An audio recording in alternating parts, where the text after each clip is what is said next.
మోషే చేతులు బరువెక్కినప్పుడు మోషే చేతులని ఆదుకోవడానికి కొంతమంది ఉన్నారు అక్కడ.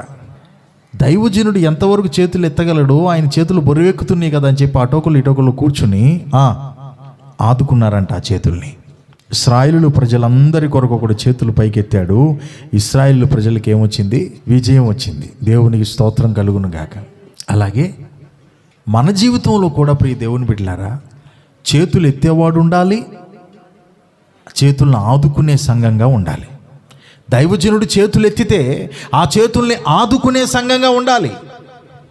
దేవుని పని కొరకు దైవజనుడు నిలబడితే, అవునయ్యా నువ్వు నిలబడు, ఆ సహకారాన్ని మేము అందిస్తామనే సంఘంగా ఉండాలి.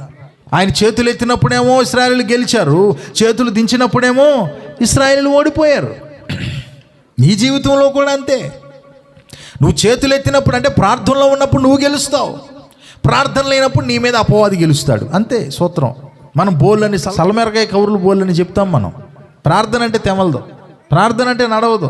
సెల్ ఫోన్లో సదయం అంటే గంటలు దాటిపోతాయి, ప్రార్థన అంటే గుండె ఆగిపోద్ది. కానీ సమస్యలు పోవాలంటే ప్రార్థనే, అపవాది మీద విజయం రావాలంటే ప్రార్థనే. చేతులెత్తాడు దైవజనుడు, నీ కుటుంబం కోసం నువ్వు చేతులెత్తాలి.